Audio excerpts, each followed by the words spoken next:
Okay, let's get started with lecture. Welcome back from Thanksgiving break. I hope you all took the time to, rest up and relax and get some sleep in. So we're now at lecture 6 for module 3, and today's lecture is going to be building on what we talked about last time. We're going to be continuing our discussion of the orthogonal matching pursuit algorithm. And this is basically allowing us to touch upon different concepts from machine learning that you'll be able to explore if you take upper division classes in the department. The next lecture will continue to build on and introduce you to some different ideas from machine learning. And you should really think about these last 3 lectures as kind of bringing together everything we've been talking about from the entire semester. OMP and these kinds of algorithms really are thinking about, well, let's take a real-world problem, let's model it mathematically, let's understand how that mathematization brings out the properties of the real-world problem that we're trying to solve. Then let's put our design caps on, and let's think about how we can design algorithms using these mathematical models to actually achieve the outcome that we want to do. And now, once you have algorithms, once you have data, this final bit of machine learning is saying, well, if I have a bunch of data that I've somehow collected from the real world, how do I understand what is the right model for it? How do I understand how to process this data? And OMP is kind of right in the middle of this, right? It's thinking about how can we design a system that will actually allow me to identify what are the devices that are transmitting. So today we are going to continue talking about orthogonal matching pursuit, or OMP. And just as a reminder, the last homework was released today, so you're basically done. This homework will be due in exactly a week, so you have a week to do it, not just 4 days. It'll cover primarily OMP, as well as touching upon some more machine learning ideas. The problems have a lot of description to them because they're trying to give you some context around what's going on, but a lot of it involves, really understanding how some of these algorithms are actually implemented and run. So there's a heavy IPython component to some of the problems, and hopefully that will give you a sense of how all of the mathematical tools that we're developing can actually be used and implemented in real algorithms. So hope you enjoyed the homework. There's quite a few fun problems on it. There's a last problem that we're doing some final tweaks on, and it'll be released today. Okay, so with that, let's get into the rest of the lecture. So what was our setup for OMP? We were talking about the Internet of Things, right? And we were thinking about how we could identify, or how we can build a device that could identify different devices in your home that might be on and transmitting.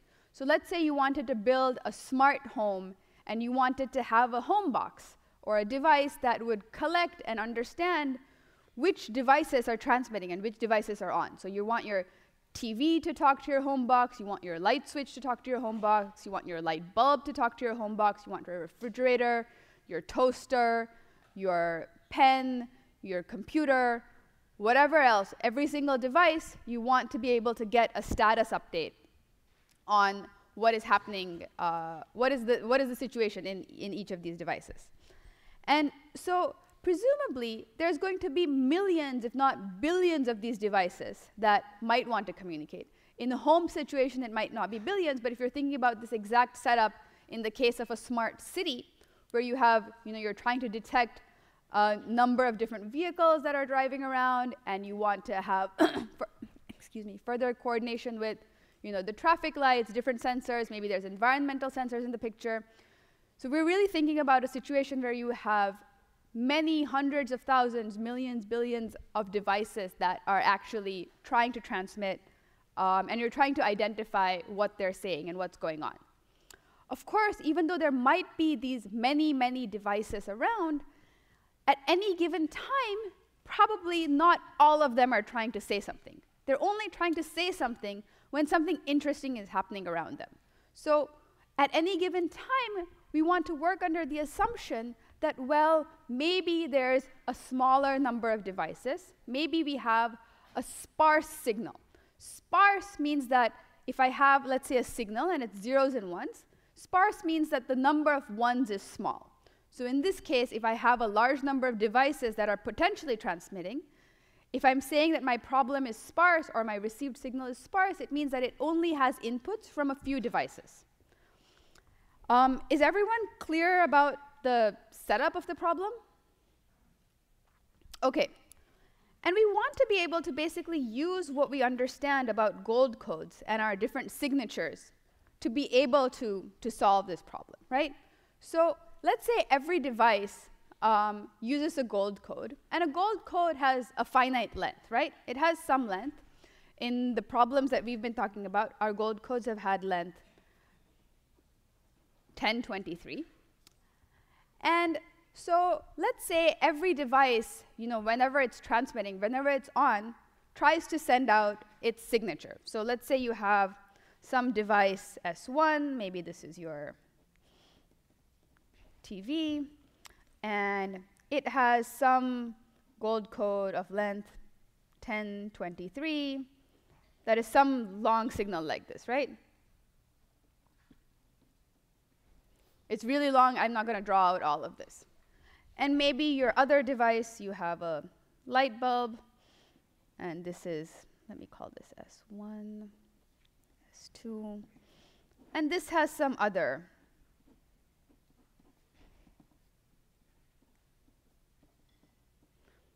These are the different gold codes of the different devices.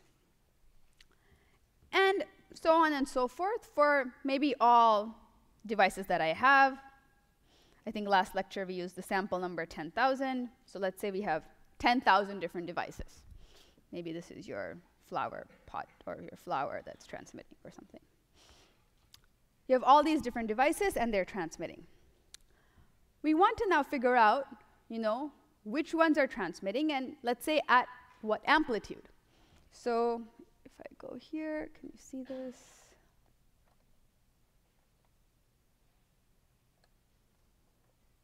Can people see this? Yes? OK.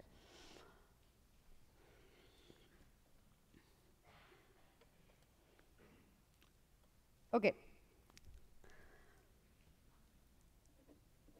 Our home box, let's call this some home box. How do you draw a home box? Home box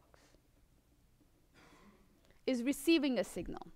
This received signal is basically, let's say, alpha 1 times S1 plus alpha 2 times S2 plus alpha 10,000 times S 10,000, right? Every device, whenever we receive a signal, every device could be transmitting, right? We know most of them aren't, but every device could be transmitting. So if a device isn't transmitting, how can we model that in this setup? What alpha value would we choose for a device that isn't transmitting? 0, right? Alpha 0 would represent that a device isn't transmitting. So if most of the devices are not transmitting, that means that most of these alphas are 0, right? Great.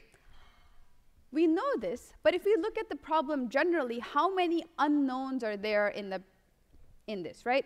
I know the gold codes of every single one of these devices. I have my received signal R, and I want to basically figure out these alphas, right? I want to figure out which device is transmitting, and maybe what's the amplitude, right? How loudly is it transmitting? What is the modulation on top of that? So my unknowns here are alpha 1, alpha 2, all the way up to alpha 10,000, right? So I have 10,000 unknowns. So typically, if we wanted to use techniques from Module 1 to solve this problem, how many equations would we need to be able to figure this out? 10,000, right? There's 10,000 unknowns. We need at least 10,000 equations. Do we really want to be in a situation where we have to collect 10,000 equations? Probably not, right? So what we want to try and do is we want to use the structure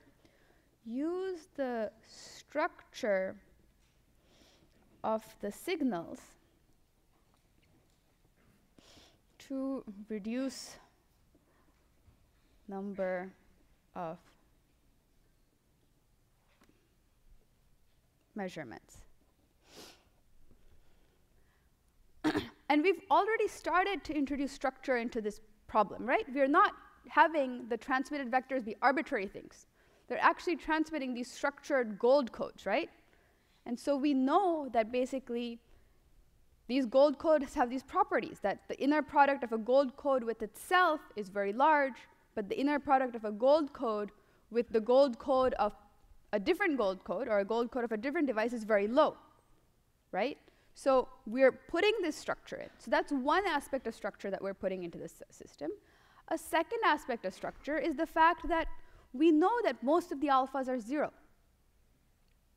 right? We know that we only need to figure out a few of the alphas. Everything else is going to be 0. And we want to try and use this to build up our problem. So if we write this out, what we have basically is I can just write this as a matrix equation where my matrix has the columns S1, S2. So this is a column, this is a column. And let me call 10,000 is capital N. So this is a matrix. What are the dimensions of this matrix? How many rows are there in this matrix?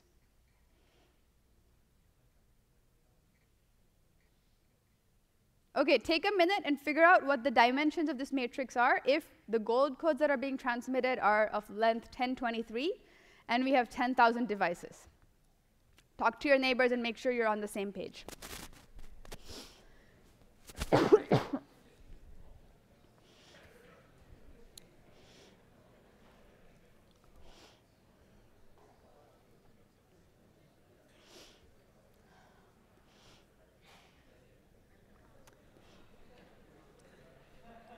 OK, so what are the dimensions of this matrix? How many rows are there?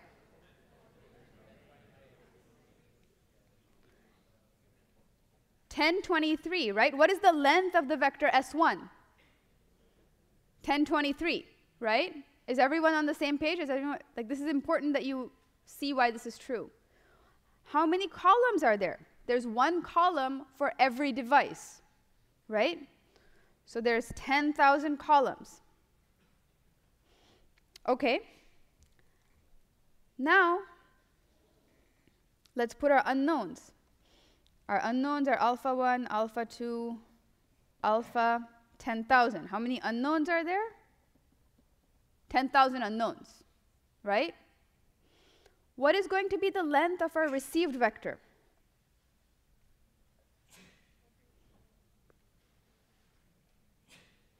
(1023), right? So we have our received vector r. This, again, is of length 1023, because we're adding all of these signals of the same size. So we have the number of equations is 1023. Number of unknowns, 10,000, right? So I can write this basically as this S, this matrix S. Let me call this matrix S with some times vector alpha is equal to vector r. OK? But S is not a square matrix. So can we invert X? Can we invert S? No, right? Cannot invert S. So now what do we do? Right? We have this received signal. We know that this structure exists in this received vector R, but we can't invert it. It's not a square matrix. So what do we do in this situation?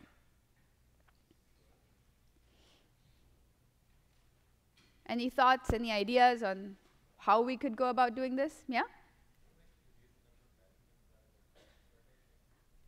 Can you speak up a little?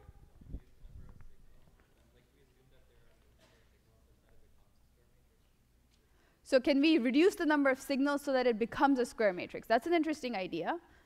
Except we wouldn't know how to reduce them, right? Because we might remove some of these signals, but that device might actually be the device that's transmitting. So if we could do that, ideally, we want to somehow say one by the process of elimination that, well, this device is more likely to transmit, and this device is less likely to transmit. And in that way, we're going to build exactly on that idea in Spirit. This is just an idea, but I know that if you did S transpose S, you would get a square matrix. If you did S transpose S, you would get a square matrix. That's an interesting idea. We could try and do a least squares approach here. But what you'll find out is that S transpose S will not be invertible. It will have a non-trivial null space. So it's something that's worth doing out. But what you'll see is that you basically have a lot more empty dimensions than you have full dimensions. So even though the matrix is square, it turns out to be not invertible. And that's why the least squares technique does not work. But it's a good idea. And this idea is used in other algorithms that you might come across in the future. We're just not going to use it right now. Yeah.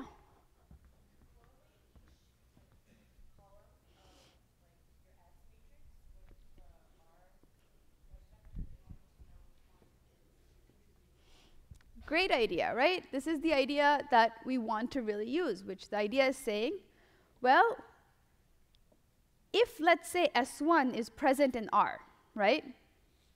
If this alpha 1 is equal to 1, what's going to happen when I take the inner product of S1 and R? If alpha 1 is equal to 0, what is this going to be? This is going to be basically this S1 is going to disappear, right? Because alpha 1 is 0.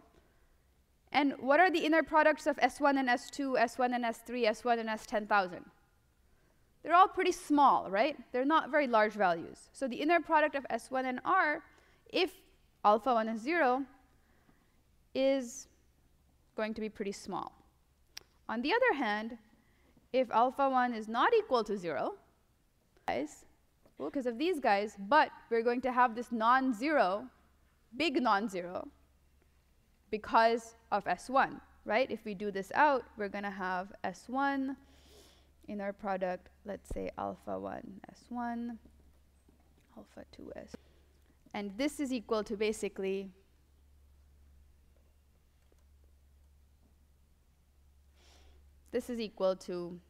alpha 1 S1 inner product S1 plus alpha 2 S1 inner product S2 plus all this other stuff. And all of this stuff is going to be small, but this is going to be very large.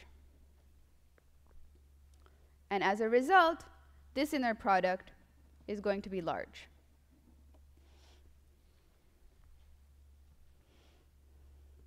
Yes, question?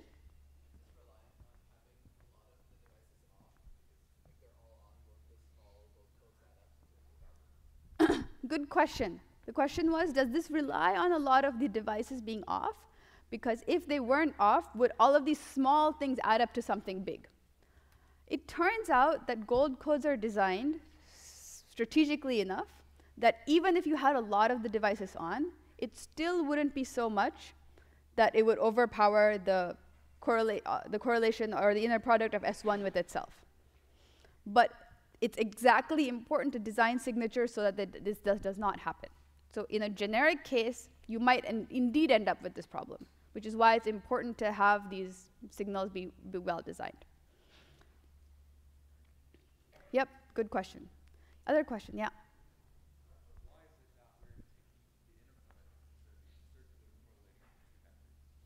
Why is it that we're taking the inner product instead of circularly correlating the other vectors? Circular correlation is not in scope for the semester. And so there are many different ways to solve this problem. We will talk a little bit about how we can connect this to circular correlation later in the lecture. But effectively, they're doing the same thing. If you want to read about circular correlation, you can in the notes, but you don't need to worry about it.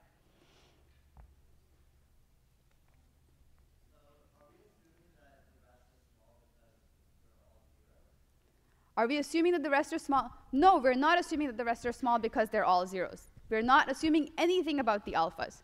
What do we know about gold codes, right? We know about gold codes. This is true for any gold codes, that inner product of S1 is large, and inner product of S1 with S2 is small, right? This is exactly what you saw in the homework that where you did the GPS receivers, right? Do you remember that from that homework problem? So we're relying on that property. Yeah. Yes? If alpha 1 is 0, we basically have inner product of S1R is equal to alpha 2 S2 plus, or is equal to inner product of S1 with alpha 2 S2 and so on, right? There is no S1 component for something large to pop up because alpha 1 is 0. Okay, everyone with me here? Other questions? These are all good questions. Okay, so the idea that was proposed and that we're implementing is saying that, well, let's see which of the signals are present by doing this inner product, right? And by doing this, we will see that if we get these large correlation peaks, like in the GPS homework, then we can identify that that device is transmitting. If everything's kind of at the noise level, then we're going to say that the device isn't transmitting. So great, let's say we did this, right? We do the following. We take our received signal R, and we consider all of the inner products. R S1, R S2, all the way up to R S 10,000. Okay?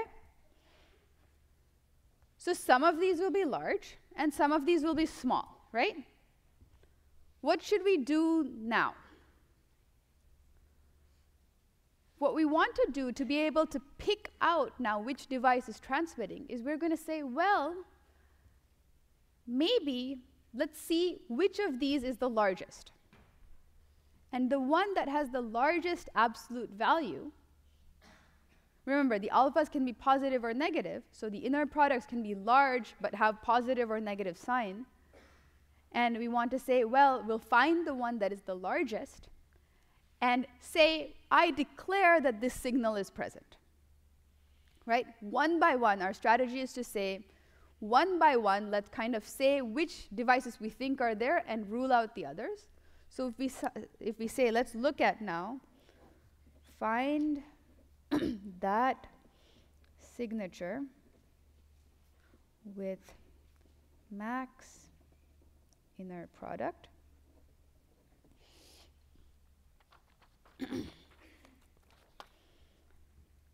Declare the device is present. Okay? So let's pretend that we actually computed all of these for some R, and we got that inner product of R S2 was the largest. Okay?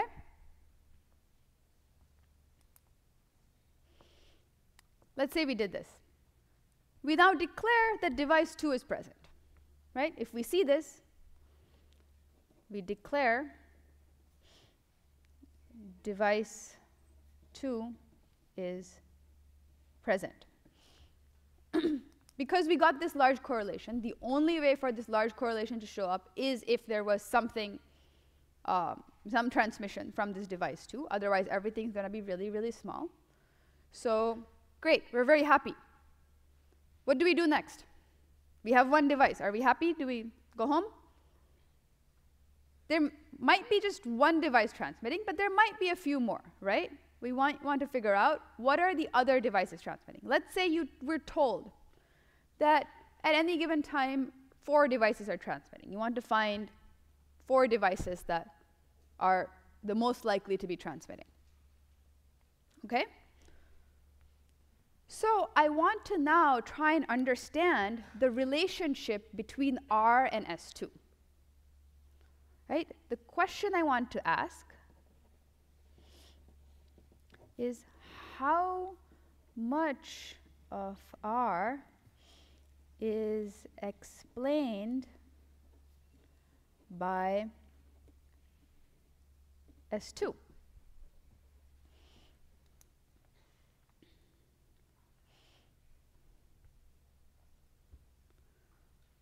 Right? You've seen that one device is present, and you're saying, well, how do I find the next one?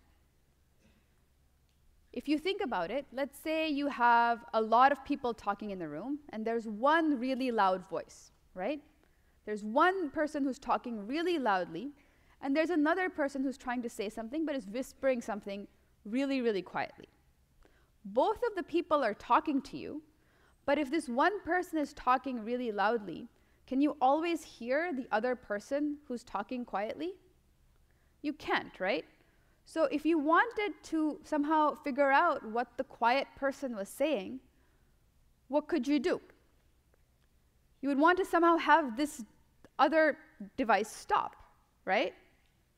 So let's try and do that, right? Let's try and remove the contribution in your received signal of this loudest device that you've just identified. Right? Does everyone see how we're trying to think through what the next step might be? This is exactly the kind of, this is a design thinking process for an algorithm, right? We're not designing a circuit here or a device here, but we are thinking step by step. We have a goal. What are the tools that are at our disposal, and how can we use them to progress forward in our task? So how much of R is explained by S2, right? We want to understand this. And if we think about it in a vector perspective, well, let's say I have my vector S2 here. I have my vector R here. This is the same question as saying, well, what component of R is along S2, right? How close can I get to R by walking along S2? Basically, I want to figure out if I have R I want to say is approximately equal to alpha 2 times S2. And there's plus some other stuff, right? That's why I'm writing this approximately equal to sign here. How do I figure out how close I can get to R by using just S2? This is a problem we've solved before, right? What's the answer here? Projections, right?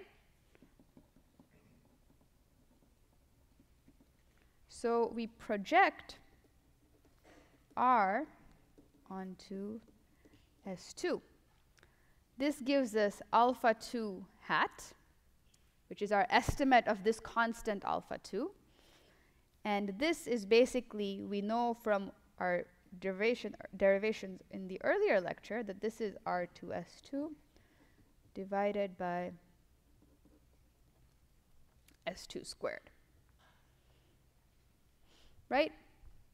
This is basically this point where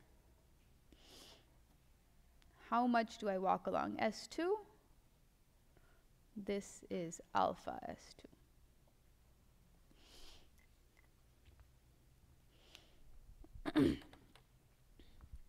So we know that we can explain this component of R by S2. What remains to be explained? Is there a vector in this drawing that is the error or the remainder part? It's the vertical line, right? This vector plus this vector gives me R. So if I think about this vector here, and I call this vector vector E, then alpha 2s2 plus E gives me R, right? So now I want to say, well, let me look at this error. Let me look at this residual. Let me look at E and say, well, what are the other devices present in E, right? I've already figured out the devices that are, like I figured out the one device that made the loudest noise. I put that away. Let me look at the next one. So now you say, what's left? What's left is E, which is basically R minus alpha 2 hat S2. Now what do you want to do? Once you have this residual, this error, we call this the error or the residual.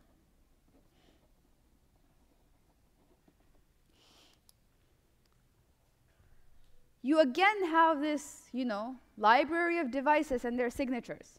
How are you going to figure out what is the next loudest device?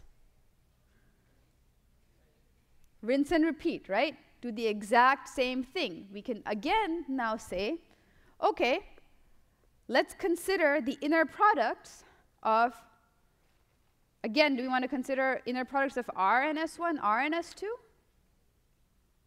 No, we want to now consider E and S1, E and S2, E and S 10,000, right?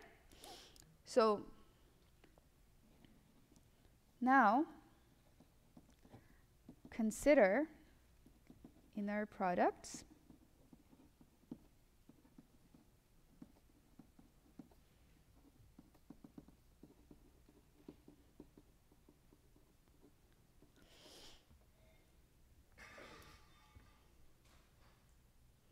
okay?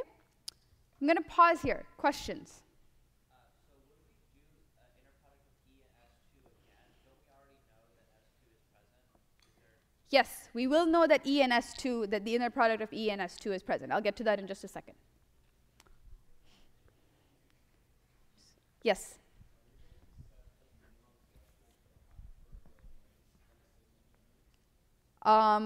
Yes, the question is about the minimum threshold that we want to look at for these inner products, and I'm guessing you're getting to how to stop. We'll talk about that in just a minute. Good questions.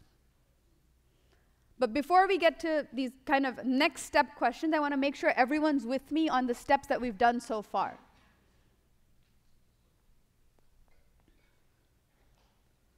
Does everyone understand how we've arrived at where we've gotten to? We're good to move on? Yes? No?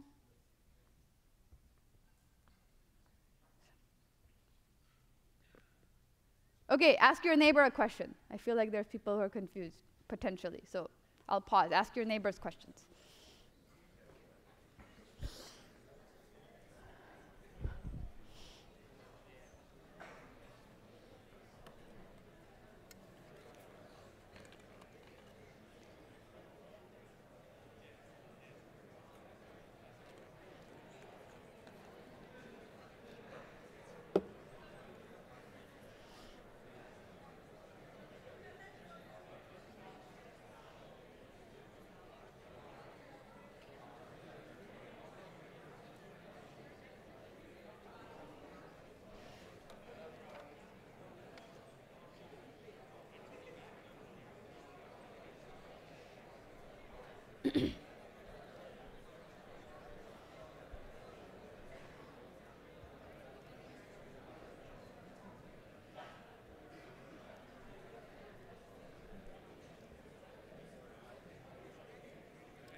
Okay, any questions for me?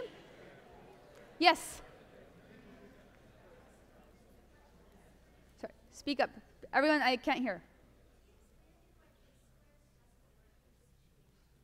Great question. Can you explain why least squares doesn't work in this situation? So let's look at this matrix S, right? S is basically what we call a wide matrix, right? There's lots of unknowns and very few observations, very few equations, right? Least squares we typically use in a situation where we have lots of equations and very few unknowns. So if I have many, many equations, and maybe there's some noise in them, and I want to get rid of the impact of noise, I can use least squares in a setup like that. In this case, I have these very few equations, right? And so my matrix is not the right shape for least squares. And as a result, if I try to take S transpose S, this matrix, this will not be invertible, because it will have a non-trivial null space. Yes, question?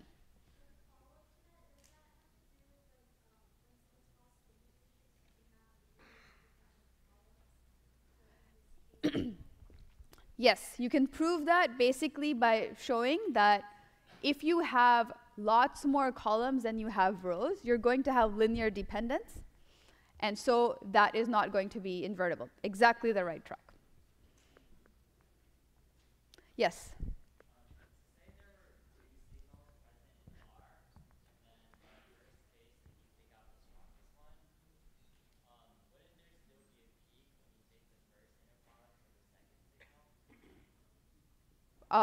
What do you mean by second signal?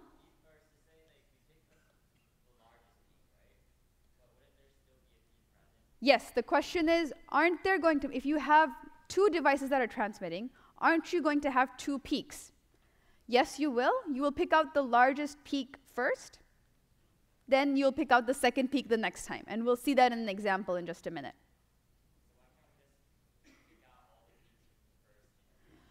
Great question. Why can't we just pick out all of the peaks from the first inner product?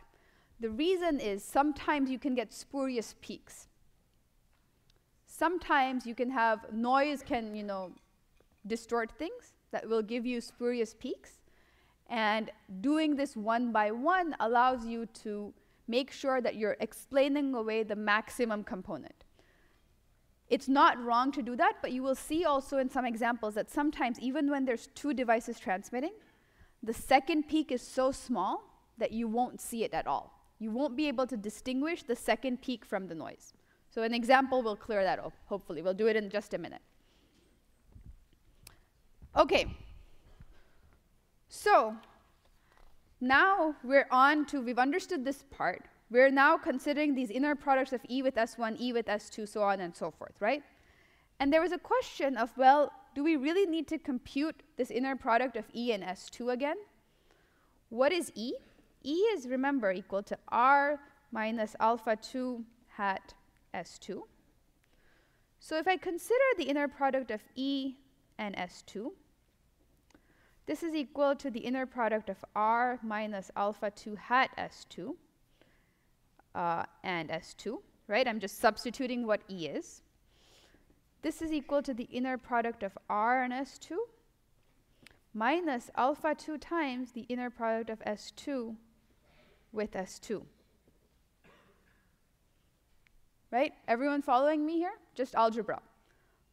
But what is this alpha 2 hat? This alpha 2 hat, we know is the projection, right? We know is the scalar that comes from the projection. So if I substitute that in,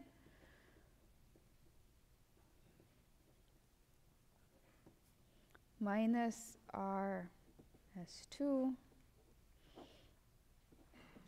S2 squared.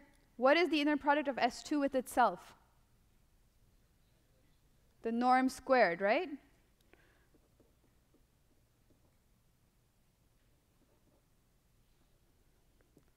What is this equal to? 0. So we can technically do, 9,999 inner products instead of doing 10,000 inner products if we really wanted to, because we know the answer to 1.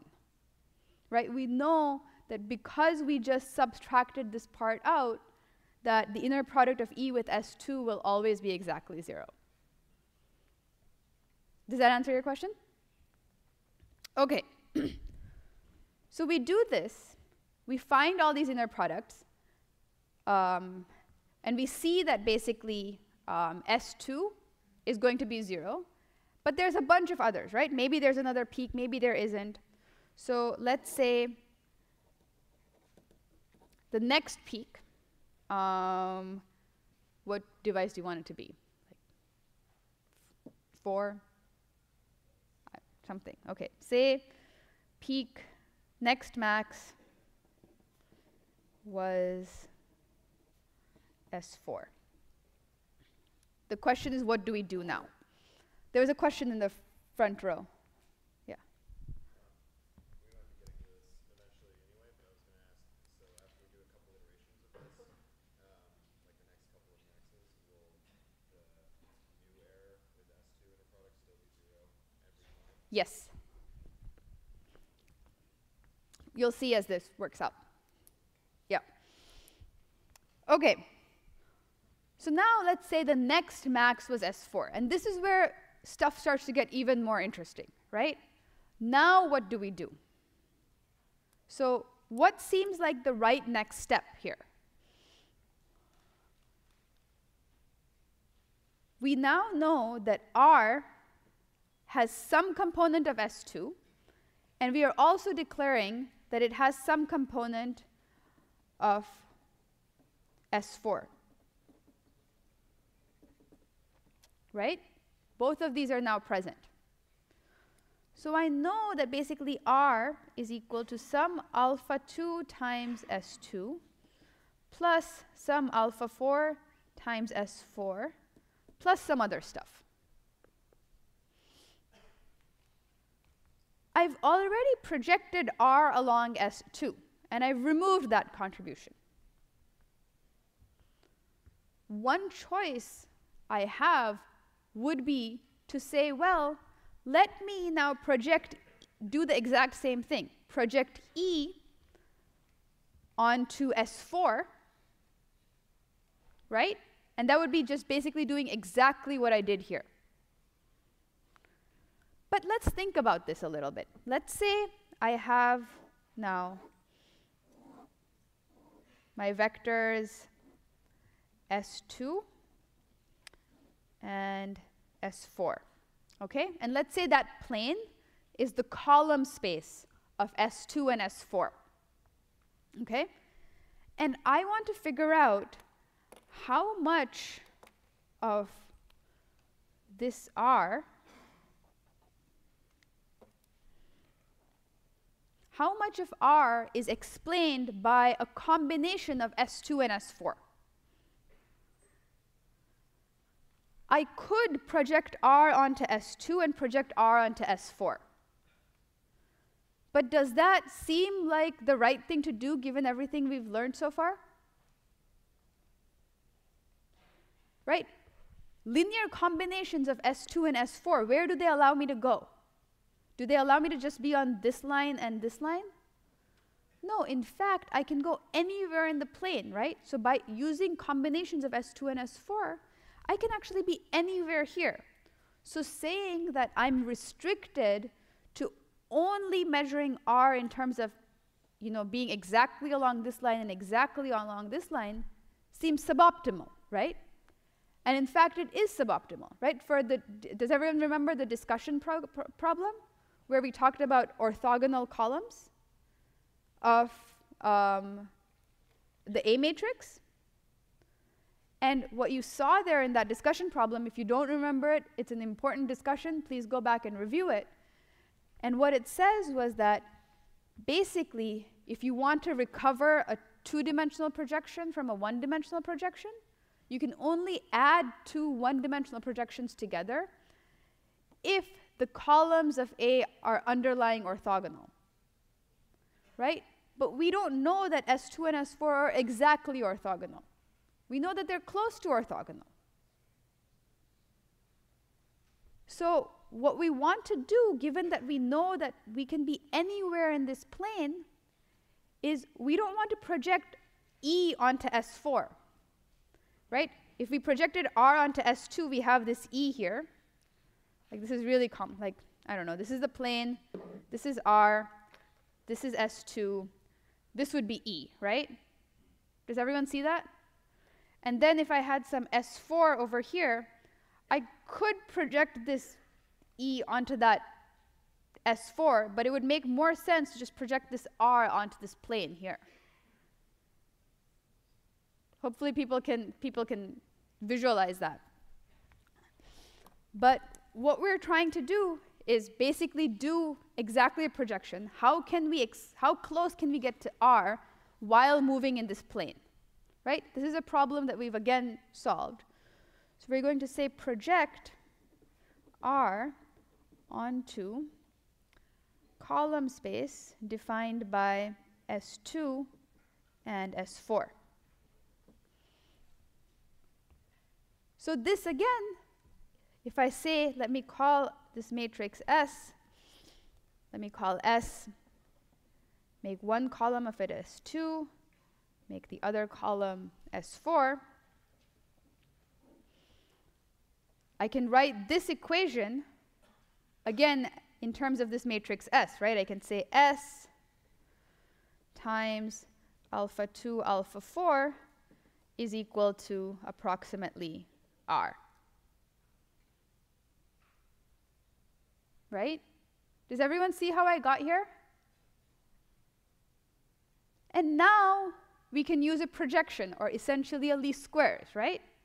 Now we basically have a situation where we're not, we don't have fewer unknowns and we don't have too many unknowns and few equations. We actually have reduced it to saying, well, let's pick out the two devices that we think are most likely to be there. How much of the signal can we explain using the signatures of just these two devices? This is now a least squares problem. This we can solve. And so we can say that we can write, let's say we write this as S vector alpha is equal to R. We can use least squares or projection to solve this and say that our best estimate of the vector alpha is basically this matrix S transpose S inverse S transpose times R.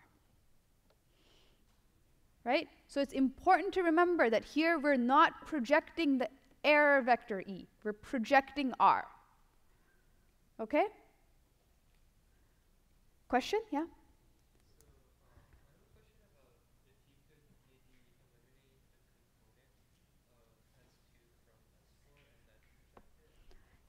Yes. The question is, could you eliminate the component of S2 from S4 and then project it?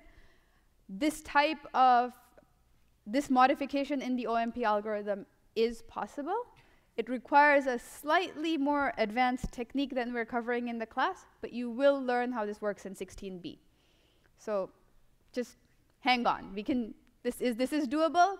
We're just not going to do it right this moment. Good question. Yes, at the back. Volume.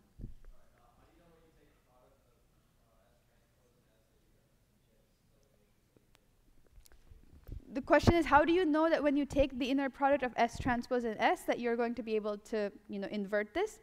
Remember, now, S transpose has 1023, S has 1023 rows and 2 columns.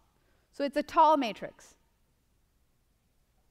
which is why you know that it's invertible. And we're designing the gold code so we know that these columns are not linearly dependent. Yes? So you identified S4 as another heap by looking at the error left over after taking out S and basically after the projection. Uh-huh. And then from that you go back to your original R and do the calculations that you just did there. Uh-huh. Okay. Yep. Perfect. Okay. So now, people get a sense of this, right? What are you going to do next? You're going to identify a third vector, right? You're going to like now compute another error vector. You're going to cross-correlate. You're going to do the inner product again. You're going to identify the third vector, so on and so forth, right? So let's look at this in an example, which I think will also help clarify a bunch of people's questions.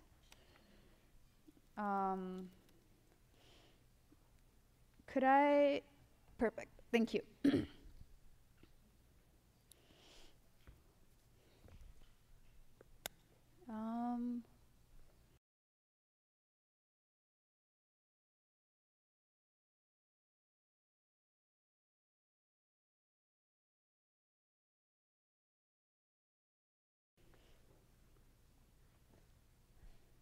Do I need to press something to have my laptop screen show?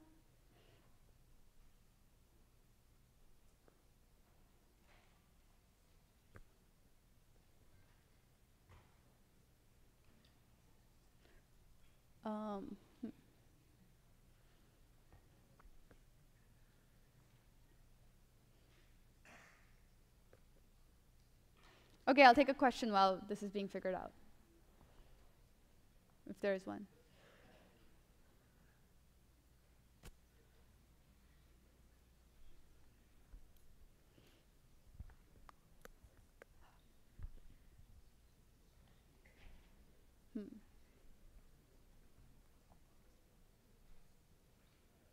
Yeah?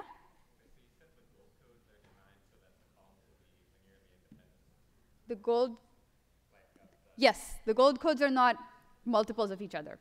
So is that like any subset, I guess, like 1023 codes? Yes, all the gold codes are linearly independent of each other. Okay, let me try something. Does this work?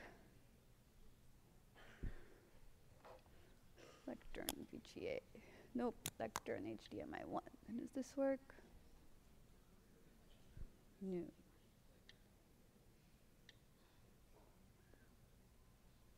Nope.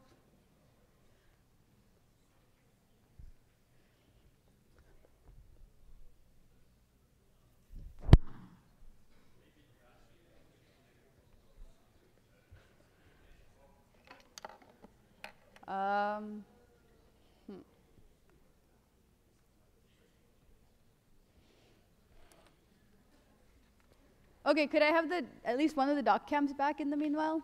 Okay, thank you. Okay, let's move on to something else while this is getting figured out.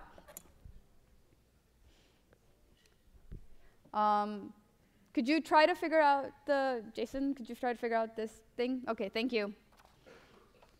I'm fine if I can just have the full screen as the computer as well. I'd prefer to have it split, but if not, I'll make do with the full screen. Okay, so we've talked about this algorithm, assuming, yes?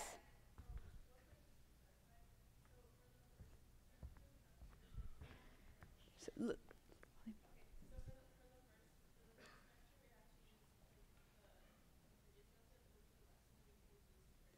yes, but the question was for the first method, for the first vector, do we have to use projection, and for the rest, we can use least squares? The answer is that projection and least squares are exactly the same thing. So even if you did least squares in just the one-dimensional case, you would get the right answer. You can use least squares every single time.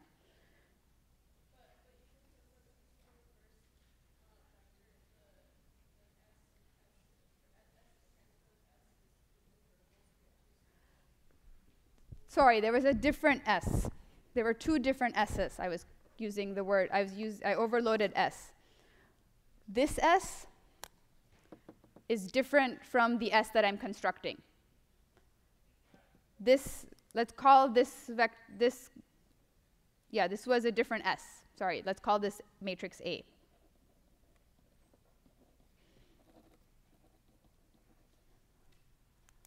This has all of the signals here.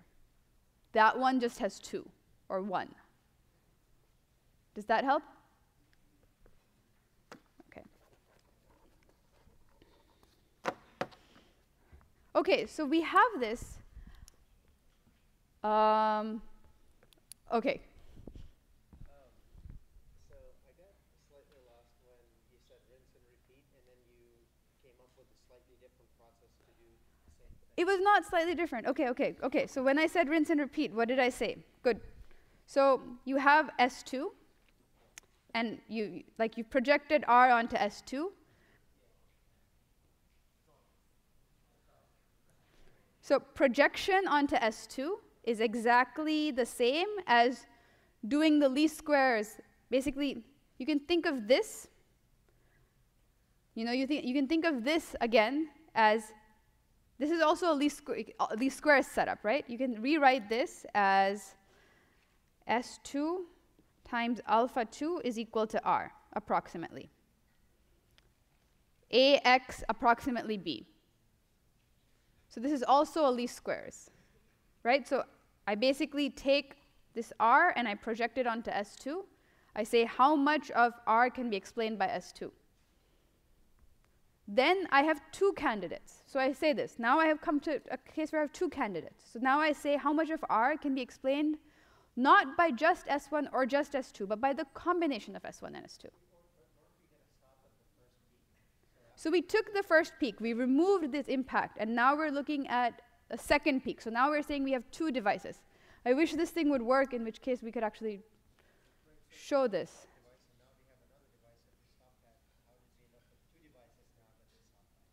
We picked one device, we put it in our pocket, then we looked at all of the other devices, and we said, okay, what's the next loudest one? We picked that, and we also put it.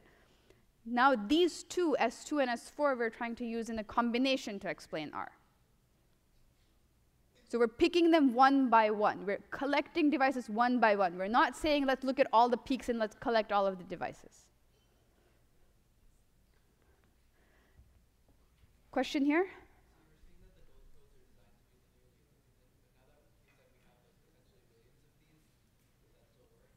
Yes, you will have to design, there's a limit on the number of devices you can have based on the length of the gold code. If you want more devices, you need longer gold codes.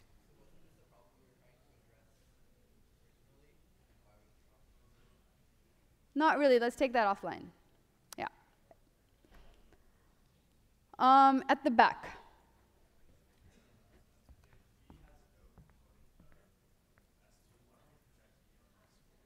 If E has no component on S2, why don't we project E onto S4? Right, because we want to have, that would still, you can do the math out on that, and you will see that the right thing to do is actually just project R onto the combination. So you don't want to just have things explained one by one, because you might see a change in how much the component on S1 is when you have two explanations. So I hope this will work. This will answer your question. So when I say I know R is equal to alpha 2 S2, right? I only have an estimate on alpha 2. It's not exact. So when I say that actually R is a combination of two things, the original alpha 2 that I had calculated might not be the right alpha 2. It might actually change. That's why you don't want to project E onto S4.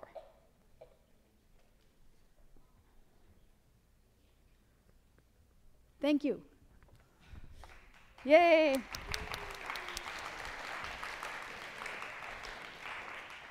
Okay. So what do I have here? This is basically a bunch of code that is not important to understand, but what I wanted to go to and show was here.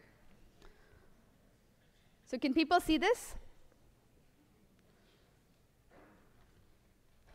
So what I have here is I have 3 gold codes, okay?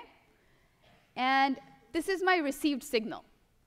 And my 3 gold codes are, my received signal is basically, these weights are telling me I'm taking 100 times the first gold code, 10 times the second gold code, and 1 times the third gold code. And that's giving me my y.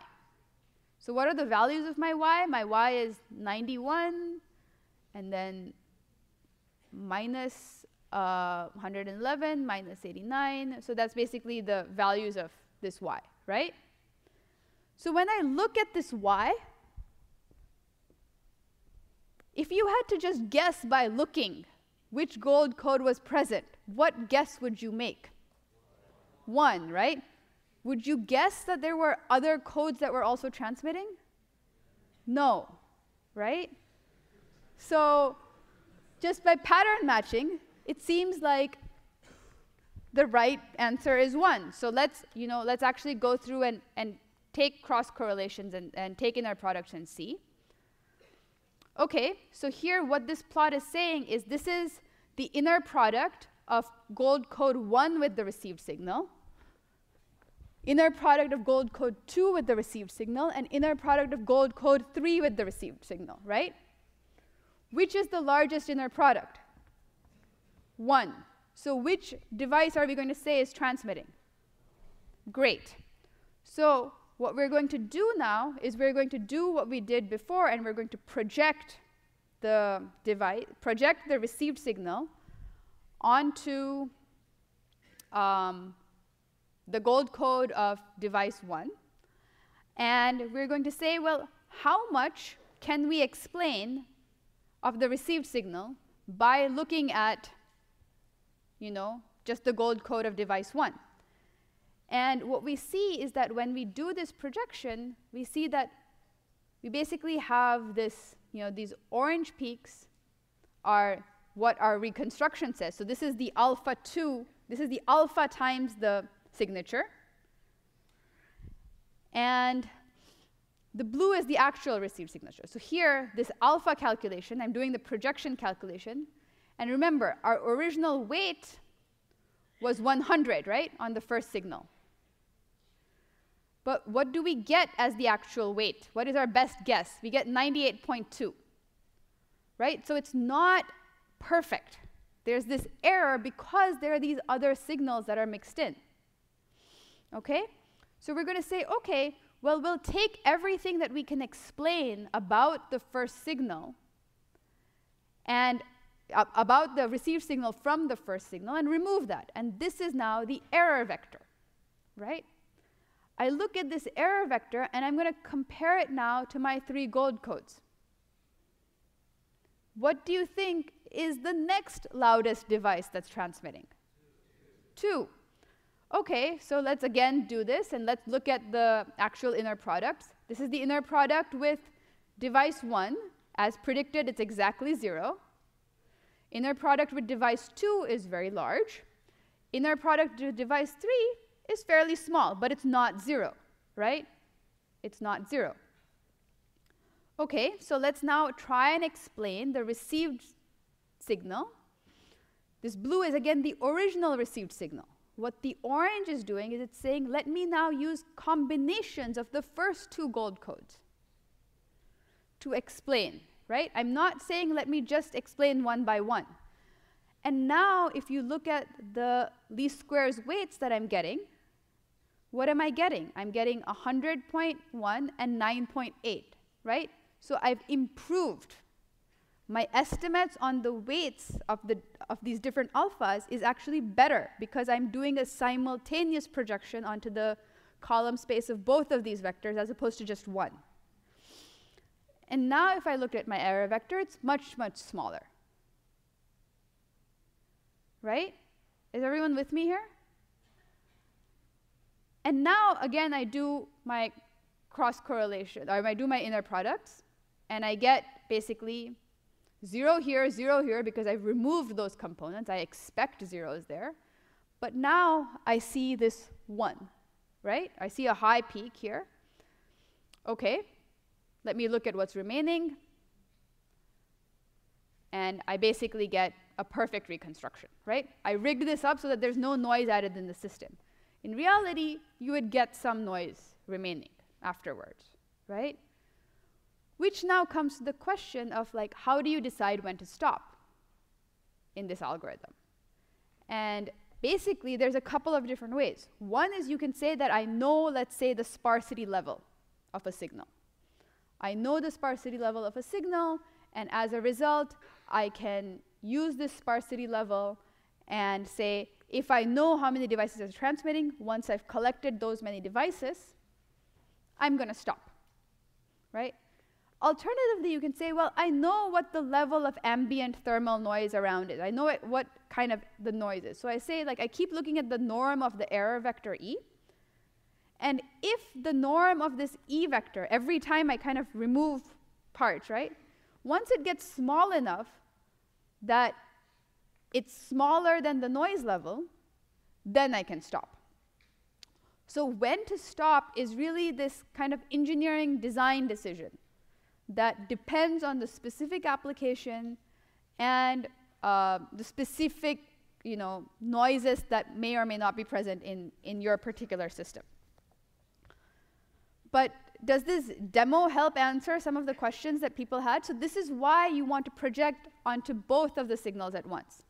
And this is why, it doesn't really make sense to say, well, let's just look at all of the peaks at the first time, right? If we took just all of the peaks, how do we decide what is and isn't a peak, right? Sometimes it's really not clear what is and isn't a peak. In this case, it's clear that this is a peak, but it's hard to tell which of these two is a peak or isn't a peak. In fact, here, this is actually smaller than the correlation with device 3, but 2 is actually the louder device. So that's why we have to do this peeling off one by one. Yes, red jacket.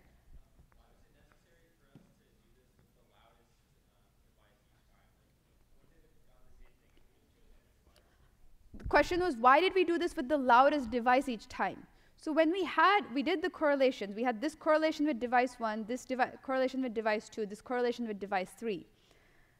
If we had chosen to subtract off a different signal, we wouldn't have, basically, think about the analogy with the two people talking, right? There's one person that's really loud and one person that's really quiet. Let's say there's two people that are really quiet and one person that's really loud. Even if you removed one of the quiet people, and you kept the one loud person and the one quiet person, you still wouldn't be able to hear the second quiet person. So to be able to hear the quieter voices, you need to take the biggest one out first. That's why you start with the loudest. Yeah? You would not get the right answers if you didn't do this. Yeah.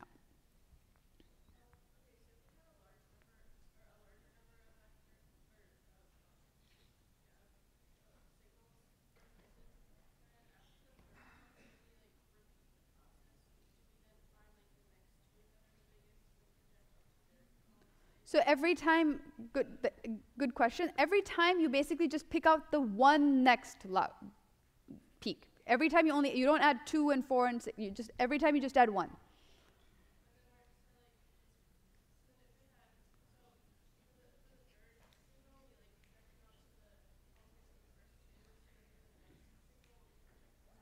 Onto the column space of 3. Great question. So now if I have 3 signals, how do I do this least squares? What is being done here? So when I do this final signal, right?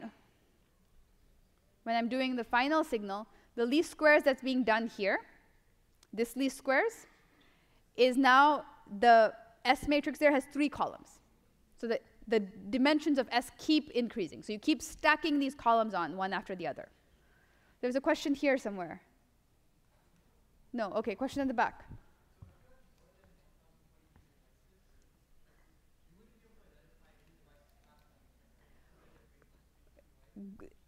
(1023), if I have a gold code of 1023, I can encode far more than 1023 devices. I can, in fact, encode approximately 2 to the 1023 devices. Using, not exactly, that exact calculation is completely out of scope for this class, but you can actually encode far more. Okay, question.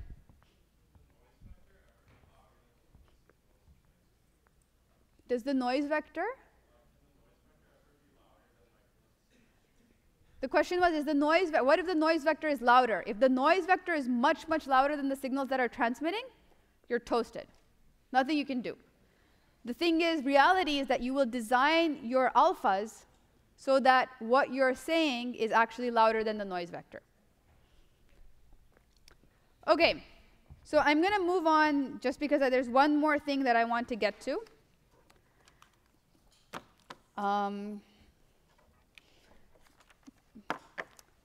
So we've talked about now this OMP algorithm, and the implicit assumption that we made when we were doing this was that, every device wakes up and decides whether or not it's going to transmit, right? And, everyone just talks at the same time, right? We didn't really incorporate any kind of delays in this picture. But what would happen if we did have delays in this situation, right? What if there was some transmission delay between, my device and my receiver, right? Just like in the GPS setting, where there is a transmission delay, and this also carries some kind of information. If you think about it, there's actually not that much different that we need to do. So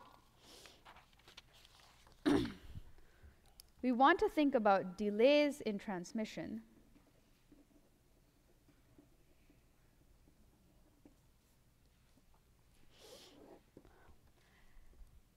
And what happens if, let's say, I have some gold code S1 of n, and this is the following. Let's say it's just of length 3, 0, 1, 2. But when it arrives at the received signal, it is actually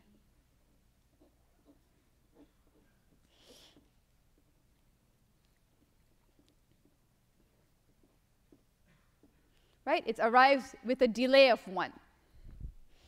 Right? So this is now S1 of n delayed by 1. Right? We've already seen this kind of delays in signature arrivals in the GPS setting, right? This is not something new that you're seeing for the first time. The question is, if we have these delays, is there something that we can do nonetheless? In reality, what will happen is that these devices will not be just waking up, transmitting just exactly one gold code, and then going to sleep, right? We pretended that for the development of our algorithm. But in reality, what's probably going to be the case is that your gold code is going to be constantly transmitted. So it's going to be like this.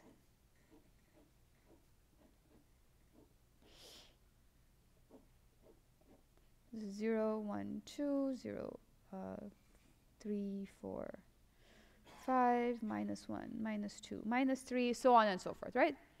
The device is constantly transmitting its gold code. And maybe you received a delayed version of this. So you receive, instead of, so 0, 1, 2, 3, oh, sorry, I messed that up.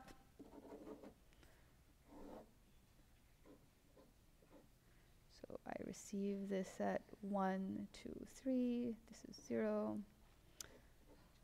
4, 5, 6, so on and so forth. This is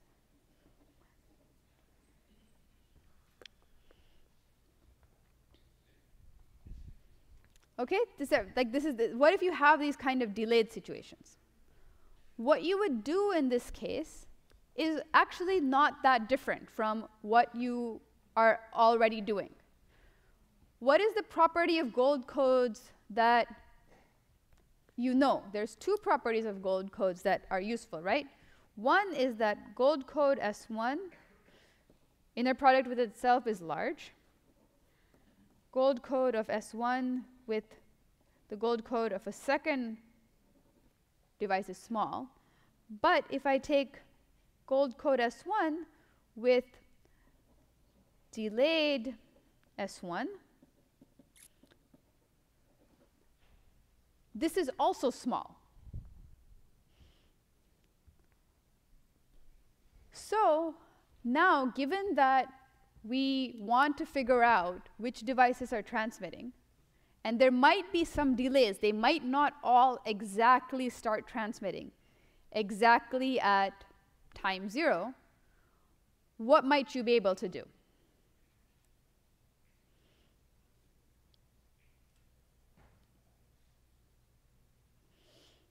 Any ideas? Someone who hasn't spoken yet, maybe. Yeah? Could we use the same cross-correlation procedure as before? And the answer is essentially yes, right? Because let's say I have my received signal. I have my received signal R, and I used to take just the inner product of the received signal with my S1, right? I would take these inner products one by one. But instead, I can take inner product of R and S1, and I could take inner product of R and S1, let's say delayed by 1. So this notation, S1 of 1 means S1 delayed by 1. And I could consider inner product of R S2, or S1 delayed by 2. I could consider inner product of R S1 delayed by 3, and so on. How many delays do I need to consider if my gold code is of length 1023? 1023, right? Because I cannot disambiguate beyond that. We already know that. So I can consider all of these delays. So instead of considering, just R1 inner product S1, I'm going to consider all of this. What else am I going to consider? I'm going to consider R1 inner product S2 and R1 or R inner product S2 delayed by 1, R inner product S2 delayed by 2, and so on, right? So I'm going to consider inner products with all the different gold codes at all the different delays. Now I'm going to say which is the maximum. Then I'm going to say, well, whatever that maximum is, let's say that device 2 again was the maximum. I will say, well, what is the delay at which it is the maximum? Right? So S2 at delay 3, let's say, was the maximum. Then I say that, well, I know now that S2 delayed by 3 is the signal that I'm going to try and remove. Right? So instead of now just computing 1023, I would compute a lot more inner products. But effectively, I'm doing exactly the same thing. And I'm going to basically peel things off one by one in exactly the same way. So there's nothing really that is going to change very much. But what you can now do is you can basically incorporate the idea that, oh, in fact, there might be a little bit of delay in the system as well. So with that, I'll end, and the last lecture is on Thursday.